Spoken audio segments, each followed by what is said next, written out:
Bom dia a todas e todos, bom dia para você que nos assiste pela TV UFMA no Maranhão e pela Pop TV em Sobradinho e Porto Alegre. Sejam todos muito bem-vindos e bem-vindas a mais um ICL Mercado Investimentos.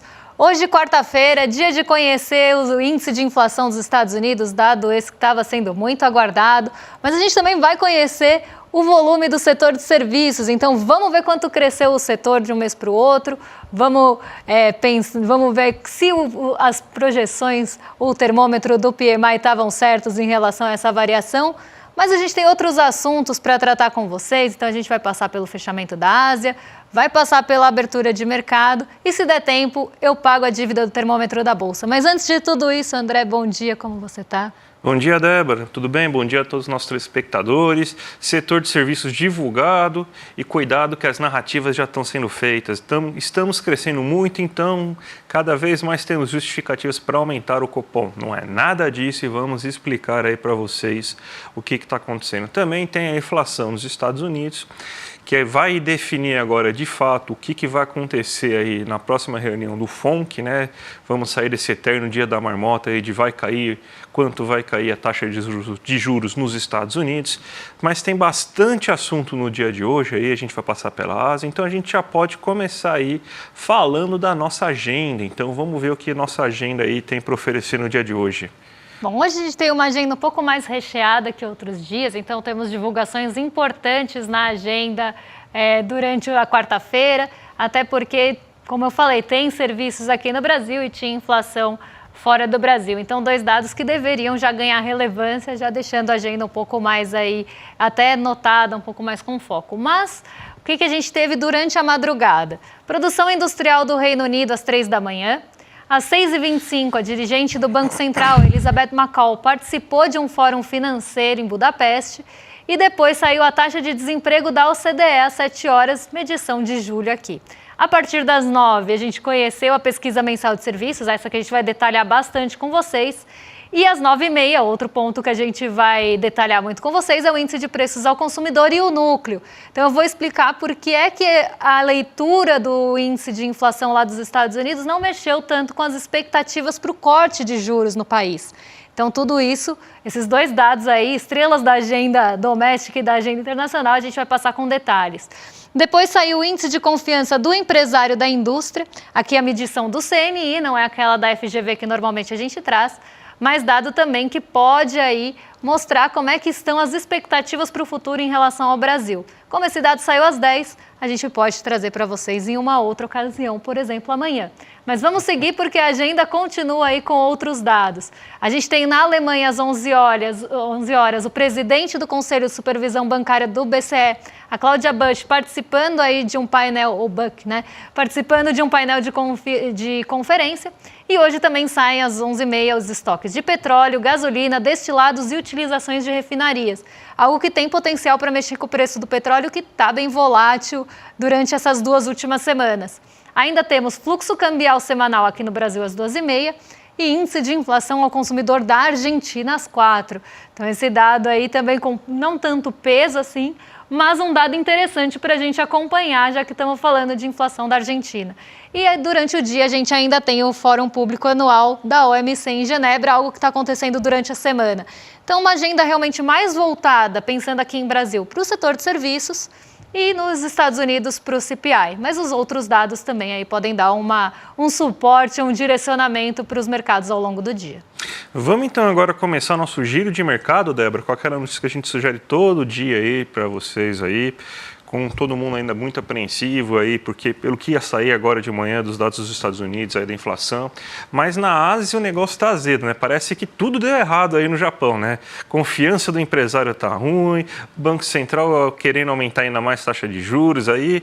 Explica aí pra gente aí qual que é esse bololô todo aí que deu no Japão essa manhã. E uma coisa não está muito desligada da outra, inclusive, se a gente for pensar, confiança do empresariado não está tão boa, e a taxa de juros lá pode subir. Por que uma coisa não está tão desligada da outra? O Japão, historicamente, eu sempre falo aqui, ele teve taxa de juros muito baixas, muitas vezes inclusive negativa. A taxa de juros no Japão ficou negativa por 17 anos. Então, por muito tempo, né, e o Japão tem questões muito peculiares de Japão mesmo, eu não vou entrar nesse aspecto, mas as taxas de juros lá, elas foram negativas por muito tempo. Durante esse ano, a gente viu o primeiro aumento de taxa de juros no Japão, em um momento, inclusive, ali de indefinição em relação a taxas de juros de outros países.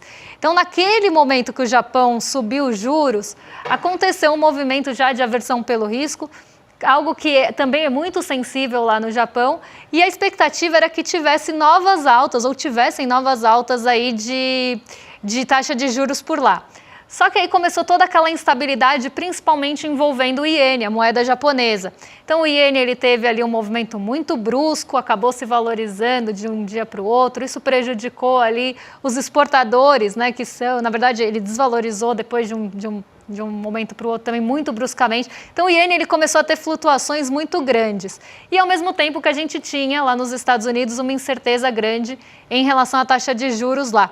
Então o que começou ali a ser rondado ou ser ventilado no Japão? Que o Banco Central ou o Banco do Japão não iria falar novamente sobre alta dos juros enquanto a gente tivesse com essa instabilidade no câmbio japonês e muita indefinição em relação aos rumos das economias globais. Então isso ficou um pouco ali em espera, ficou um pouco em stand-by.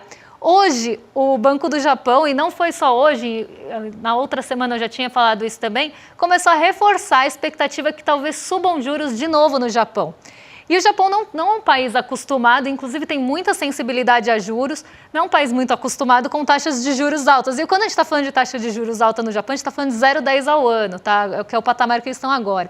Então, assim, isso já traz ali também uma incerteza em relação à confiança do empresariado, não só por uma taxa de juros mais alta, que começa ali também a dificultar custos de crédito, embora a gente esteja falando de uma taxa que as pessoas normalmente se financiam para colocar dinheiro em outros países, né? Então o Japão ele é muito alvo de carry trade, inclusive quando estava com taxa de juros negativa. Isso também deixa o câmbio um pouco mais volátil, um pouco mais também suscetível a esse tipo de movimentação. Mas o que também acontece? Se o Japão ele tem ali uma alta na taxa de juros, pode ser que entre mais recurso no Japão, e foi isso que aconteceu naquele movimento de indefinição de queda da taxa de juros nos outros países. Entra dinheiro no Japão, o iene se valoriza e ele fica ali mais valorizado frente ao dólar. Um iene mais valorizado frente ao dólar acaba mexendo com outros pontos do Japão, principalmente quando a gente está falando de exportação. Então, se a gente tem um dólar que cai lá no Japão, os exportadores acabam sendo impactados por isso. E como o Japão é um país que exporta muito e a maior parte da sua bolsa está ligada à exportação e os produtores também, né? Então, se a gente for pensar o empresariado também está voltado para a exportação, começa a ter uma incerteza se aquele lucro vai se concretizar ou não. E por esses motivos, hoje o Nikkei 225 é nosso destaque asiático, porque ele caiu bastante, as bolsas asiáticas foram, no geral, para o terreno negativo.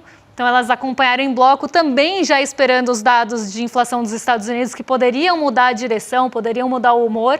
Então, diante desse sentimento maior de cautela, diante desse sentimento maior aí de aversão ao risco, as bolsas lá já foram para o terreno negativo, já se preparando para o pior, já que o CPI, né, o índice de preços ao consumidor, ia sair durante ali amanhã e a Ásia já estaria fechada, então já tem uma preparação de terreno, vamos pensar assim.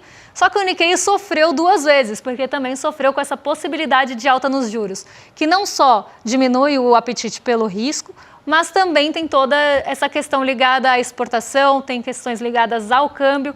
Então o Nikkei 225 acabou caindo hoje 1,49%, liderou ali as quedas no continente asiático e foi realmente a bolsa que se destacou em relação ao desempenho negativo mais uma vez. Então o iene, estou com o iene na cabeça, gente, pelo amor de Deus, Nikkei 225, aí o principal índice japonês, hoje teve esse comportamento muito puxado por esses dois motivos, que na verdade eles estão de certa forma conectados. Mas vamos vir para o Brasil, porque agora a gente vai falar do setor de serviços. Boa notícia aí no setor de serviços, né, André? Exatamente. Surpreendeu de novo o mercado. Quem diria? Eu acho que eu já cansei de falar isso. De novo, o mercado foi surpreendido positivamente. porque o setor de serviços cresceu bem mais do que ele estava sendo esperado, né? Até porque teve uma alta bem considerável do setor de serviços no último mês, então uma alta de 1,7% no último mês. Em julho a gente teve uma nova alta agora de 1,2%, só que com determinantes diferentes para essa alta do setor de serviços. A gente tem até um gráfico aqui que a gente montou para mostrar para vocês da onde está vindo essa alta. Vocês veem aí que quase todos esses serviços aqui, todos os serviços que a gente está observando aqui, eles estão em queda. Por exemplo, alojamento e alimentação, que são serviços muito consumidos pelas famílias, né? Então, que a gente está falando aí de barzinhos, restaurantes, hotelaria, queda de 0,5% em julho ainda, que é um mês que você tem uma alta, geralmente, que as pessoas costumam viajar mais, as pessoas costumam sair mais em julho, mas você teve uma queda.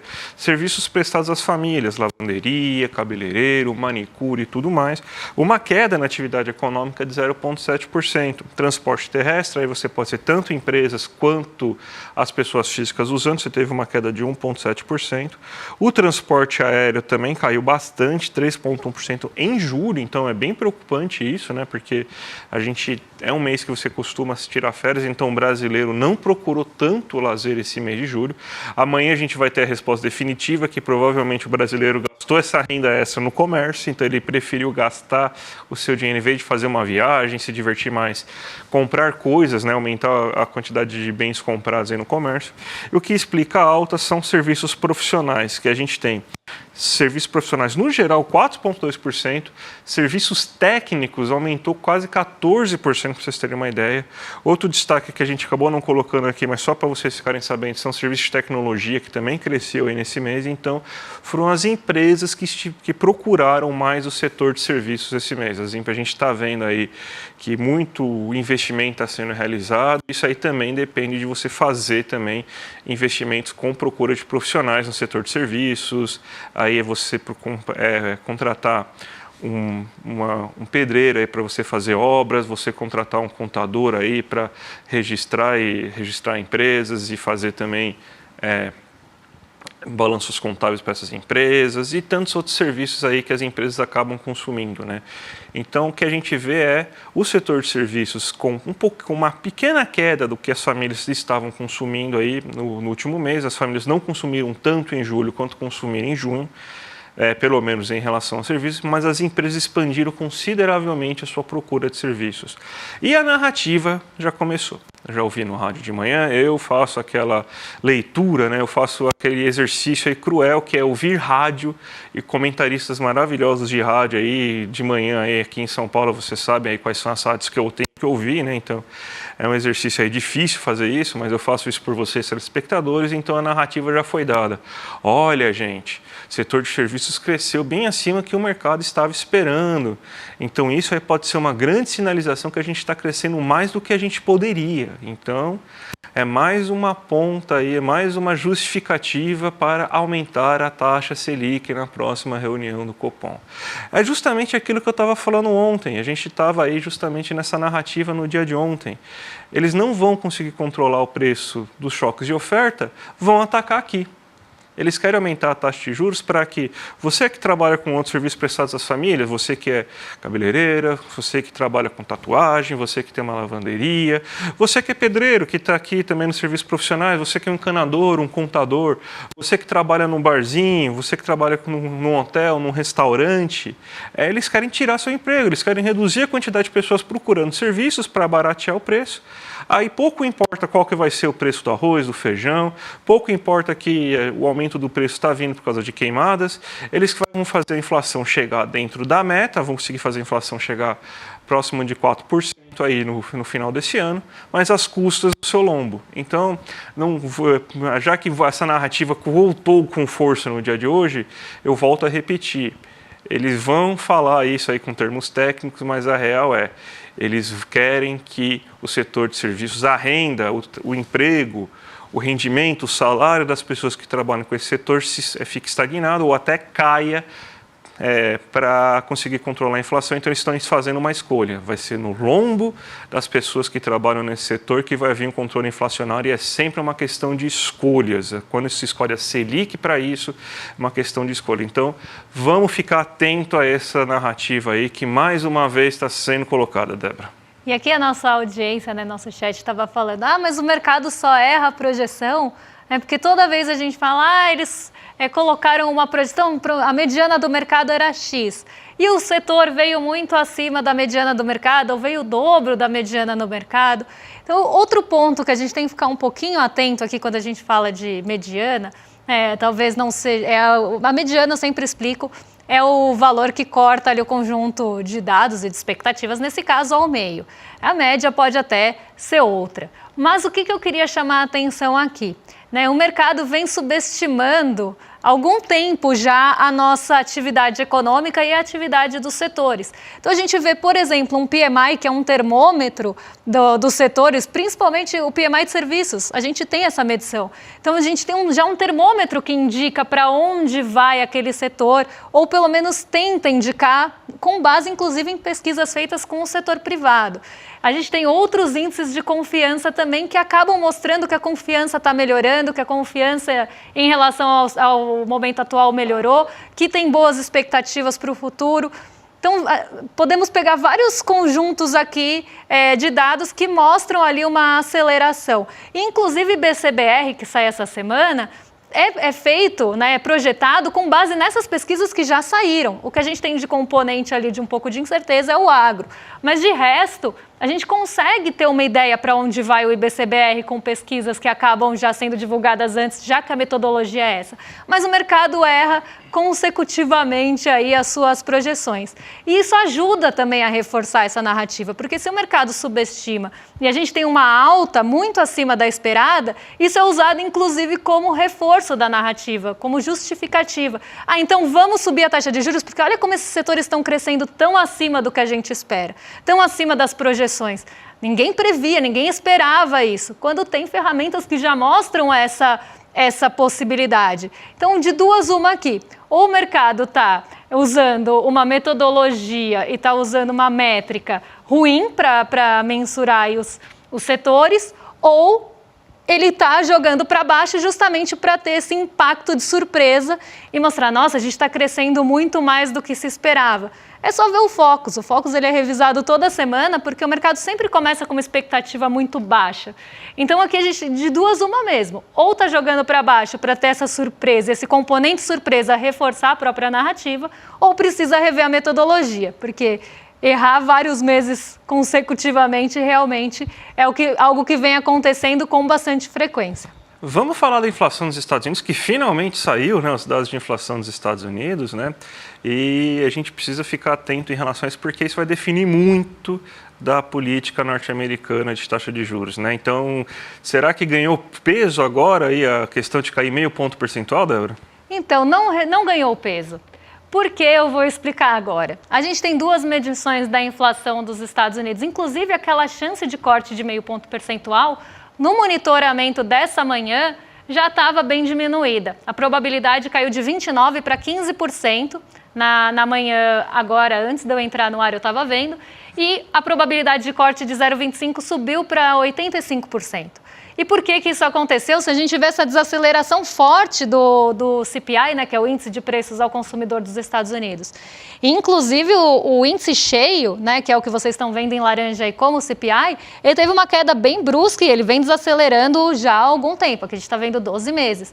Mas o que está reforçando a expectativa de um corte menor lá na taxa de juros do país norte-americano ou dos Estados Unidos? O núcleo. Porque o núcleo é uma medição que exclui os preços mais voláteis e os preços que não têm sensibilidade a juros. Então, aqueles preços que a gente sempre fala aqui no programa, os alimentos, a energia, e energia, principalmente a gente está falando de petróleo, preços que podem sofrer, como a gente estava explicando agorinha mesmo, os choques de oferta. Então, esses preços eles são mais suscetíveis a choque e menos sensíveis a juros, porque mexer nos juros não vai trabalhar com os choques. Mas o que aconteceu? Quando a gente exclui esses preços, o núcleo, que é algo que os Estados Unidos olham muito, ainda estão ali num patamar mais elevado. Mas não tem como negar que essa desaceleração do núcleo está acontecendo já há bastante tempo. Não é de hoje que o núcleo vem desacelerando nos Estados Unidos. Ele teve uma desaceleração nesses 12 meses bem considerável, assim como o CPI. Mas qual que está sendo o apego aí do mercado financeiro e qual está sendo o olhar? que o núcleo ainda não desacelerou. Então, talvez não dê para cortar os juros de forma tão agressiva, porque ainda precisa controlar o núcleo. E aí o pensamento é muito parecido com o que a gente está falando agora, só que são países diferentes, tem pontos aí bem diferentes. Eles querem, de certa forma, estrangular os preços, né, e diminuir os preços que não têm essa sensibilidade, que não têm esses choques. Então, eles estão olhando para o núcleo para tentar justificar um corte menos agressivo na taxa de juros lá. Então, essa probabilidade diminuiu de manhã. Mas quando a gente vê também as projeções, o mercado também projetou errado lá nos Estados Unidos em alguns casos. Então, vamos ver como é que ficou no mês anterior, a projeção que se tinha para esses dois indicadores e como é que ficou aí o volume, a variação agora. Então, o CPI mensal, né, que é a medição de um mês para o outro, do índice de preços ao consumidor, estava em 0,20 no mês passado, no mês aí de julho, a projeção era 0,20 e realmente foi uma variação de 0,20. O núcleo que surpreendeu e acelerou de um mês para o outro. Então, o que aconteceu? A expectativa era de 0,20, no mês passado estava em 0,20, então não acreditavam que ia ter ali a mesma alta de preço, só que essa alta surpreendeu para 0,30. Então, ficou um pouquinho acima do projetado. Quando vamos para o CPI anual, a gente vê aqui, né, que teve sim uma queda, muito dentro das expectativas, e o núcleo também, na variação anual, ficou dentro das expectativas, em linha com o que se esperava, e muito parecido com o comportamento do mês passado. Então, não teve desaceleração do núcleo, teve desaceleração de outros preços, e de forma mensal, olhando só para o componente mensal, ele acabou surpreendendo. E aí foi isso que trouxe ali todo o embasamento para essa diminuição brusca, porque foi uma diminuição brusca da probabilidade do corte maior. Só que isso ainda está sendo discutido, outros dados vão ser divulgados, a gente tem que levar em consideração o mercado de trabalho, que teve uma leitura muito mista, vamos levar em consideração também o CPI, depois tem índice de preços ao produtor. Então tem uma série de indicadores dos Estados Unidos que ainda vão ser divulgados para essa definição de taxa de juros que acontece na semana que vem, na quarta-feira.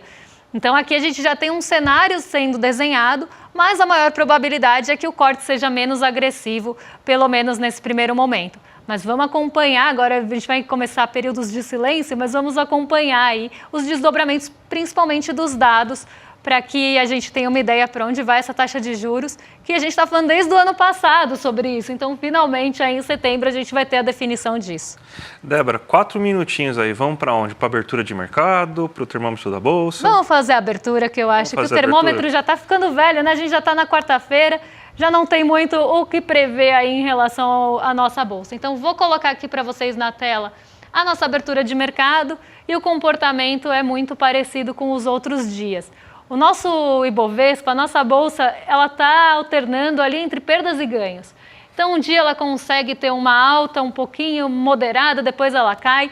Então, a gente tem visto esse comportamento acontecendo desde quando a gente bateu aquele recorde de 137 mil pontos no finzinho do mês passado.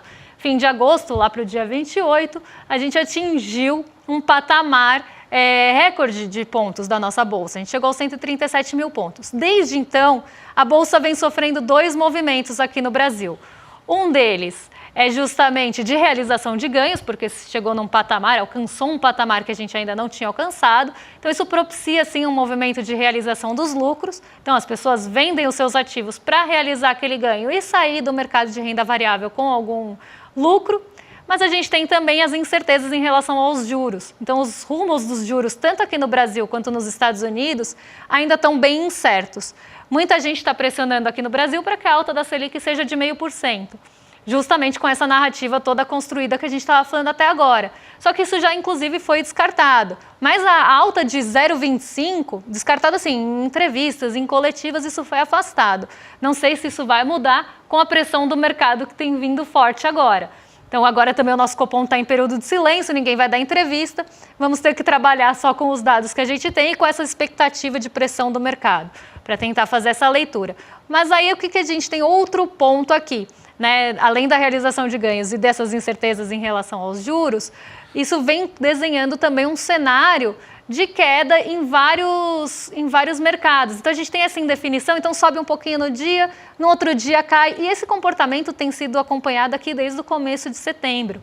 Então é um comportamento muito recorrente da nossa Bolsa. Hoje a gente está bem perto do 0 a 0, com 0,07 de alta, e esse 0,07 de alta, que é muito próximo da estabilidade, bem orbitando mesmo essa estabilidade o dia todo, ou a manhã toda, né? Porque o dia está só começando. A gente tem essa estabilidade aí sendo rondada, e essa alta está sendo puxada pelo minério de ferro e pelas ações ligadas à siderurgia e mineração. Então, um setor bem específico que está puxando essa alta. Quando vemos aí as treasuries, elas continuam em queda. Para quem lembra, a gente viu essas treasuries, para quem acompanha a gente há muito tempo, essas treasuries chegando a patamares históricos que a gente não via desde 2008. Elas vêm arrefecendo dia após dia com essa expectativa de corte de juros dos Estados Unidos, e o nosso DI futuro hoje está acompanhando. Mas normalmente a gente está vendo um outro movimento, que é as treasuries caindo. O movimento mais clássico, só para vocês entenderem, é queda nas treasuries, então dos rendimentos dos títulos de dívida dos Estados Unidos, e queda no DI futuro. Normalmente um acompanha o outro. Se a gente tem alta nas treasuries, o DI futuro sobe junto.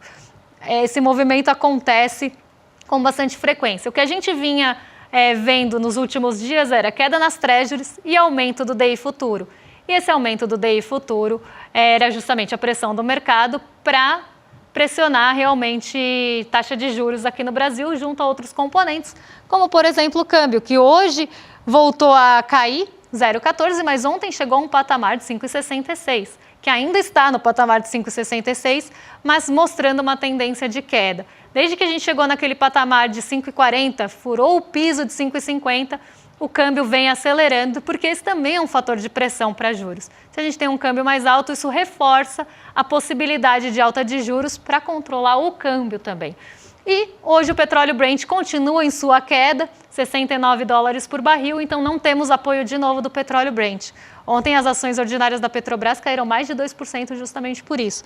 Então hoje também não contamos com esse apoio, setores muito específicos tentando segurar o Ibovespa no terreno positivo, mas como vocês podem ver, ele já virou para o negativo. Então a gente deve ter esse movimento ao longo do dia, orbitando 0 a 0, mas com poucos setores aí com fôlego. Débora, vamos chamar a nossa audiência aí para a nossa nova série documental e Bets, apostas online, o jogo sujo que ninguém comenta. Muito importante tudo isso pelo que a gente está vivendo aí nesse momento. A gente vai trazer a tudo que eles estão tentando esconder, que a gente sabe que eles dominaram tudo.